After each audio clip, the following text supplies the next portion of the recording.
मैं बहुत आदर के साथ डॉक्टर राम रघुवंश मणि शुक्ल जी का के स्वागत के लिए मैं आशु वर्मा से आग्रह करता हूँ कि आप सर का स्वागत करें।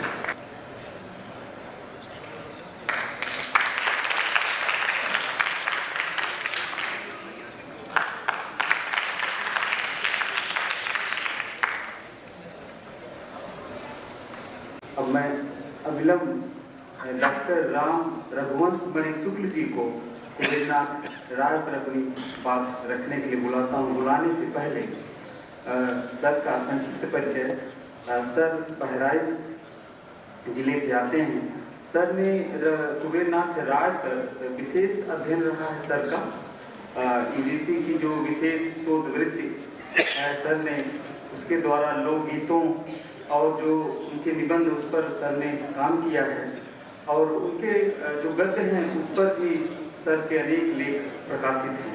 तो मैं बहुत आदर के साथ डॉक्टर राम रघुवंश मणि शुक्ल जी को आमंत्रित करता हूँ कुबेरनाथ राय पर अपनी बात रखने की।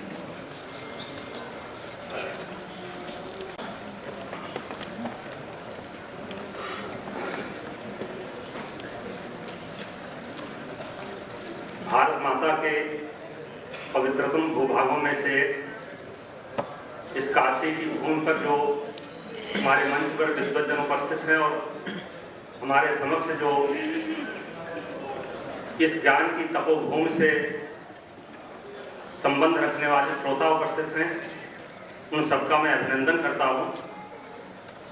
और इस सत्र में कुबेरनाथ राय जैसे मनीषी और चिंतक लेखक पर जो मुझे ये कहने का कुछ बोलने का अवसर प्राप्त हुआ है, उसके लिए मैं अपने को धन्य मानता हूँ और साथ ही अपने को लघु मानता हूँ। मैं अपने को पहले ही छोटा मान रहा हूँ और ये जो विषय रखा गया है भारतीयता के कुशल चितेरे, जिसमें 3 लेखकों या 3 विद्वानों का नाम रखा गया है, उसमें मैं पहले कहना चाहता हूँ कि सबसे कम परिचित संभवतः कुबेरनाथ राय ही। वासुदेव शरण अग्रवाल, पंडित विद्यानिवास मिश्र और कुबेरनाथ राय, इन तीनों में संभवतः सबसे कम विस्तृत कुबेरनाथ राय ही हैं। और मैं थोड़ा सा बताना चाहता हूँ कि कुबेरनाथ राय इसी काशी की आंचलिक परिधि में ही गाजीपुर जिले के मत्सा ग्राम में पैदा हुए थे और वे लगभग जीवन भर 27 साल तक हिंदी प्रदेश से बाहर रहे। उन्होंने असम में अंग्रेजी प्राध्यापक के रूप में कार्य किया 27 वर्ष तक और अंत में 10 वर्ष तक वो अपनी जन्मभूमि गाजीपुर के स्वामी सहजानंद सरस्वती महाविद्यालय में प्रधान प्राचार्य के रूप में कार्य किए। वे उनके व्यक्तित्व के बारे में कहा जाए तो कहते थे भीड़ से वे घबराते थे, बहुत कम अपने को प्रचारित करते थे और लोगों के बीच में ले जाने से जैसे संकोच करते थे अपने को। और ये जो उनकी आत्मगोपन की प्रवृत्ति थी, यह उनके लेखन में उतरी है और उनका लेखन कुछ अधिक गंभीर हो गया है। और उस लेखन की जो गहनता है उसको मैं बहुत कम समय में, जैसा कि संचालक महानुभाव से मैं निर्देशित हूँ, तो उस गहन विषय वस्तु को बहुत कम समय में मैं एक संकेत मात्र देना चाहूँगा। मैं कुछ ऐसे संकेत के रूप में उनकी विचारधारा जो भारतीयता के से जुड़ी है उसको मैं प्रस्तुत करना चाहूँगा। और मैंने एक शब्द का चयन कर लिया है, भारतीय मन। ये भारतीय मन शब्द कुबेरनाथ राय को बहुत प्रिय है। जो भी उनके कम से कम 2-1 कृतियों को पढ़ेगा तो वो चौंक जाएगा इस चीज को सुनकर कि भारतीय मन को कितने रूपों में उन्होंने अपने साहित्य में, अपने लेखन में प्रस्तुत किया है। और इसको प्रस्तुत करने के साथ वो एक संकेत दे देते हैं कि वह भारतीयता का जो बाह्य रूप है या जो भौगोलिक रूप है या जो उसका स्ट्रक्चर है, उसकी अपेक्षा वह उसके सूक्ष्म रूप पर केंद्रित है और इसीलिए उनका लेखन गहन हो गया है। भारतीयता का जो भारतीय मन, जिसको अंत में चिन्मय भारत के रूप में व्याख्यायित करते हैं, चिन्मय भारत उनके व्याख्यानों का एक संग्रह भी है। जो उनके जीवन काल में सबसे अंत में प्रकाशित हुआ। तो भारतीय मन से जो चिन्मय भारत तक की उनकी जो यात्रा है, वही उनकी भारतीयता का दिग्दर्शन है उनके साहित्य में। वे अपने प्रारंभिक कृतियों में ही कहने लगते हैं, जो उनके ललित निबंध हैं, अपनी ललित भाषा में कहते हैं, प्रतीकात्मक भाषा में कहते हैं कि एक रेखा गुजरात से उठती है द्वारकाधीश के चरण तल के नीचे से, और वृंदावन, नवद्वीप, पुरी होते हुए मांजुली, मणिपुर तक जाती है। यह वंशी स्वर और गीत की रेखा है। एक दूसरी रेखा उत्तर से उठती है और वो किष्किंधा, श्रीरंगपट्टम, दंडकारण्य होते हुए रामेश्वरम तक जाती है। ये महाकाव्य और धनुष टंकार की रेखा है। तो ये जो रेखाएं हैं तितर बितर भारत में, जो एक कोने से दूसरे कोने जाती हैं, फिर उत्तर से दक्षिण की ओर जाती हैं, वे कहते हैं इन्हीं दो रेखाओं के बीच जो संस्कार उत्पन्न होते हैं, उन्हें हम भारतीय मन की संज्ञा ले सकते हैं। उन्होंने कहा कि देश की देह बदल सकती है, लेकिन मन नहीं बदल सकता। मन इन्हीं रेखाओं के इर्द गिर्द उत्पन्न होगा, मन के संस्कार उत्पन्न होंगे। इसमें वो यह संकेत देना चाहते हैं कि जो भारतीय मन है, उसमें एक ओर तो गीत और वंशी की तरलता, और दूसरी ओर उसमें धनुष और महाकाव्य का शौर्य है। तो ये शौर्य और तरलता का जो अद्भुत सामंजस्य हुआ है भारतीय मन में, यही उसका वैशिष्ट्य है। उनके संपूर्ण ललित निबंधों को अगर देखा जाए, उसमें भारतीय मन की जो पड़ताल हुई है, जो भारतीय मन का जो उन्होंने अभिज्ञान कराया है, उसको अगर सूत्र रूप में कहा जाए तो यही है कि वो भारतीय मन में कहते हैं कि एक और तरलता है, एक और शौर्य है, उसमें प्रकाश या द्युति के प्रति आकर्षण है, तमस के प्रति आकर्षण नहीं है, प्रकाश या द्युति के प्रति आकर्षण है। उसमें आदर्शों के प्रति निष्ठा, ये भारतीय मन की कुछ प्रकृति है जो उनके ललित निबंधों में परोक्ष रूप से व्यक्त हुई है। उन्होंने एक शब्द और प्रयोग किया है जो मैं यहाँ प्रस्तुत करना चाहूंगा, परमा स्मृति। परमा स्मृति, इसको इसके समानांतर इसको स्पष्ट करने के लिए उन्होंने कुछ पाश्चात्य विचारकों के नाम लिए हैं। एक तो उन्होंने नाम लिया है जो यूंग है, जो स्विस मनोवेत्ता कार्ल गुस्ताव यूंग। उसने एक कलेक्टिव कॉन्शस की एक थ्योरी जो प्रस्तुत की है, उसके समानांतर वो इसको थोड़ा सा व्याख्या करते हैं। यद्यपि वो यूंग से प्रभावित नहीं, लेकिन यूंग की इस थ्योरी का प्रयोग करते हैं जो कलेक्टिव कॉन्शस, समूह मन की, सामूहिक चैतन्य का सिद्धांत जो है। वो कहते हैं हमारा जो सावधान मनस है, जो सावधान मनोतल है, उसके नीचे एक और मन का है। एक तो हमारा व्यक्तिगत मन है और एक हमारा समूह मन है, ये सामूहिक चैतन्य। और जब हम कोई एक रचना के स्तर पर आते हैं, हमारा साहित्यकार, हमारे देश का साहित्यकार, कलाकार जब एक रचना के स्तर पर आता है, तो केवल व्यक्तिगत मन से रचना नहीं करता है, उसका सामूहिक मन भी सक्रिय हो जाता है। और इसलिए कोई भी महान रचना निर्वैयक्तिक होती है, उन्होंने कहा, वो केवल उसके व्यक्तिगत मन की उपज नहीं होती। तो जो परमा स्मृति है, ये स्मृति से परे, उन्होंने कहा कि स्मृति इतिहास तक सीमित है, लेकिन परमा स्मृति उससे परे। उन्होंने एक और पाश्चात्य कवि का नाम लिया है जो आयरिश कवि है, W.B. यीट्स। W.B. यीट्स ने किसी संदर्भ में रेशल मेमोरी कहा, जातीय स्मृति। तो जो जातीय स्मृति है, उससे उन्होंने परमा स्मृति अपना शब्द बनाया है, और ये जो भारतीय मन है उसको जोड़ा है। हमारी जो जातीय स्मृति है, वो हमारे कला में, हमारे साहित्य में और हमारे वाङ्मय में, संपूर्ण वाङ्मय में बोल रही है। यह भारतीय परमा स्मृति कैसी है, इसकी पहचान उन्होंने कराया। भारतीय परमा स्मृति जो है, वो हमें उज्ज्वलता की ओर ले जाती है, हमें आशा की ओर ले जाती है, हमें विजय की ओर ले जाती है। ये दमन से, तमस से दूर रखती है, किसी तरह की हीनता और क्षुद्रता इसमें नहीं है। इसीलिए हम इतना श्रेष्ठ विश्व के समक्ष प्रस्तुत कर सकें। हम विश्व के समक्ष इतना श्रेष्ठ साहित्य और इतनी श्रेष्ठ कला को इसीलिए प्रस्तुत कर सकें, क्योंकि उसके पीछे हमारी जो उज्जवल परमा स्मृति है वो प्रभावी। उन्होंने कई उदाहरण दिए हैं, यहाँ इतना समय नहीं है।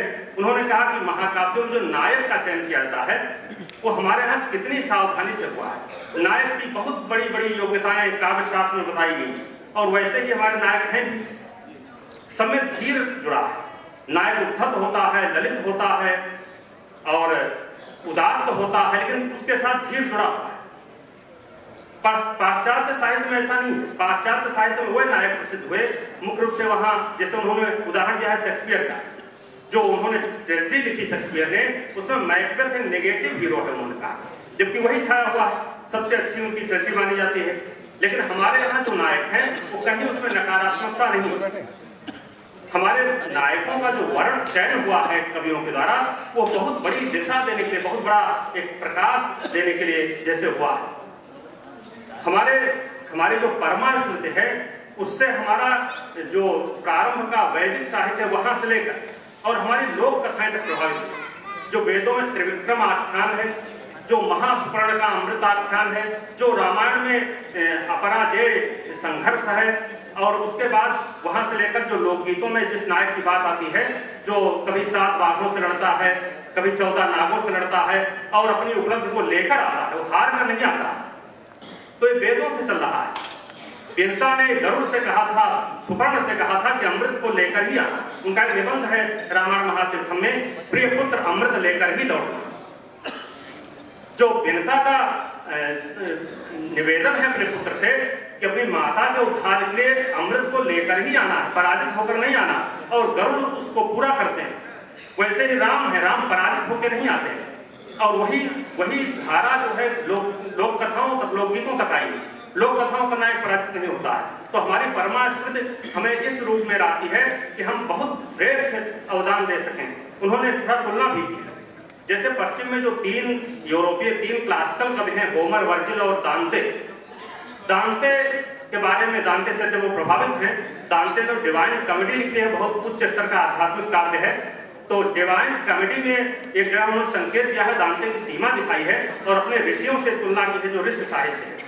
दांते ने जो नरक का रूपक रचा है डिवाइन कॉमेडी में, तो उसमें नरक और स्वर्ग का रूपक रचा है। जो पुराने ग्रीक चिंतक हैं, दार्शनिक हैं, जैसे प्लेटो और अरस्तु, इनको उसने स्वर्ग में स्थान नहीं दिया, स्वर्ग से बाहर रखा, स्वर्ग के दरवाजे पर रखा है, क्योंकि ये ईसाई नहीं, ये पैगनिज्म के पैगन विचारधारा वाले युग में थे अरस्तु और प्लेटो। और मोहम्मद को तो उन्होंने, दांते ने नरक में ठेल दिया है, द्वेष के कारण, जो ईसाई और इस्लामिक द्वेष है उसके कारण।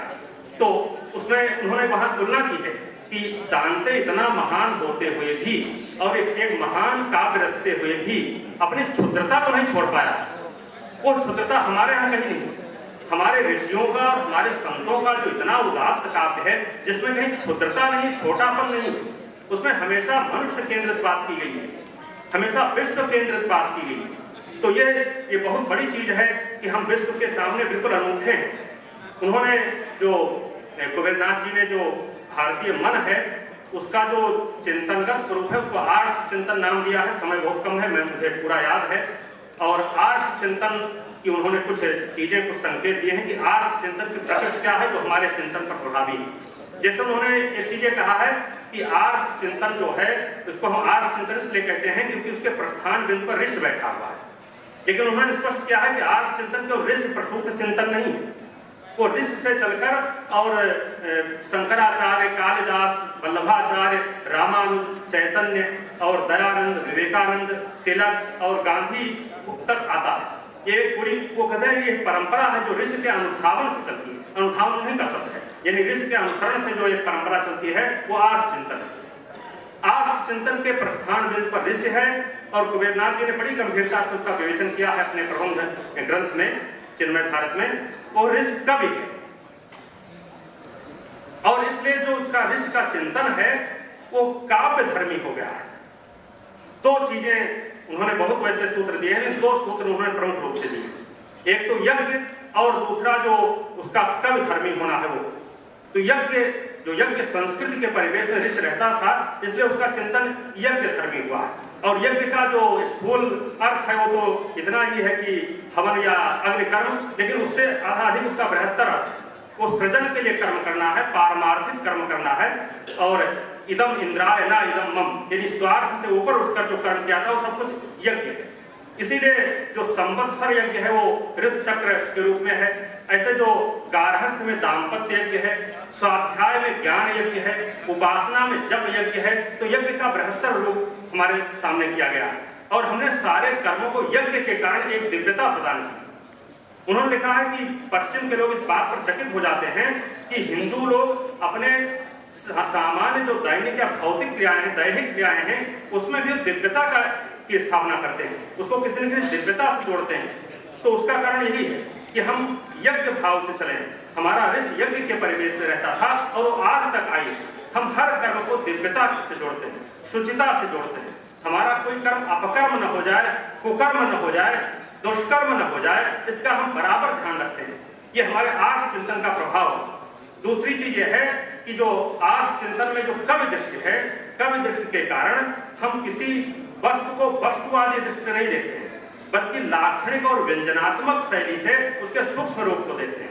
अभी हमारे पूर्व के वक्ता आदरणीय ने कहा, जो वासुदेव शरण अग्रवाल के बारे में बता दूं कि वासुदेव शरण अग्रवाल का बड़ा गहरा प्रभाव है कुबेरनाथ राय पर, और जिन गिने चुने लेखकों और चिंतकों को उन्होंने अपने लेखन में उद्धृत किया है, उसमें एक डॉक्टर वासुदेव शरण अग्रवाल।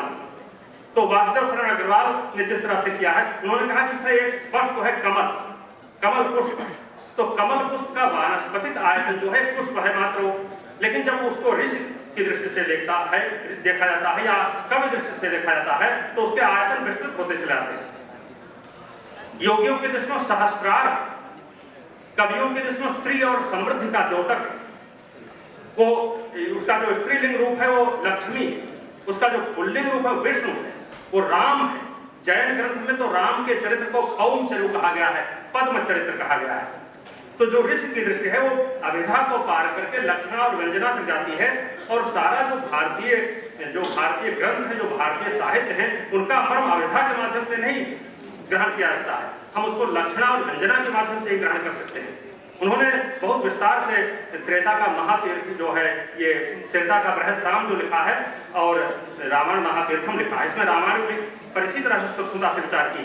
उन्होंने कहा कि जो रामायण है, श्रीमद् भागवत है, और ये जो महाभारत, ये हमारे परमात्मा का हृदय है। इसमें रामायण सवित्र गाथा है, सूर्य की गाथा है, जो श्रीमद् भागवत है वो सोम की गाथा है, और जो महाभारत है वो अग्नि की गाथा है। और इन तीनों तत्वों को उन्होंने व्याख्यात किया है। जो आर्ष चिंतन है उसमें उन्होंने कहा है कि मनुष्य, प्रकृति और ईश्वर का संतुलन, ये समरस है तीनों। पश्चिम में तीनों समरस नहीं हुए, पश्चिम के चिंतन में तीनों अलग अलग हुए हैं। और फ्रायड और युंग और डार्विन ऐसे विचारकों ने जो भौतिकवाद को प्रोत्साहित किया है, उससे आत्मा और जो ये हमारा ईश्वर है वो हमसे विच्छिन्न हो गया। तो केवल भौतिकवाद के प्रोत्साहन से हम अधिक से अधिक उपभोग करने वाले बने हैं, उपभोक्तावादी बने हैं, जिससे सारी सृष्टि में आज हाहाकार बचा हुआ है। जो मनुष्य उपभोक्तावादी बना है, और उसका समाधान केवल भारतीय चिंतन में है, आर्ष चिंतन में है, जो मनुष्य, प्रकृति और ईश्वर का समुच्चय है। उन्होंने कहा कि मेरे साहित्य में जो भारतवर्ष आया है वो वही भारतवर्ष आया है जिसको अगर जानना है तो मनुष्य, प्रकृति और ईश्वर को समन्वित रूप से जाना जाए। और यही जो मनुष्य, प्रकृति, ईश्वर का समुच्चय है, यही वास्तव में भारतीयता है। इसलिए भारतीयता एक सर्वश्रेष्ठ तत्व है। उन्होंने ऐसा कहा है। मुझे निर्देश मिला है कि मैं अपने इस व्याख्यान को समाप्त करूं। मैं आप लोगों के धैर्य की प्रशंसा करता हूं और एक बार फिर से अभिनंदन करता हूं। और मैंने यहाँ पर कहा इसलिए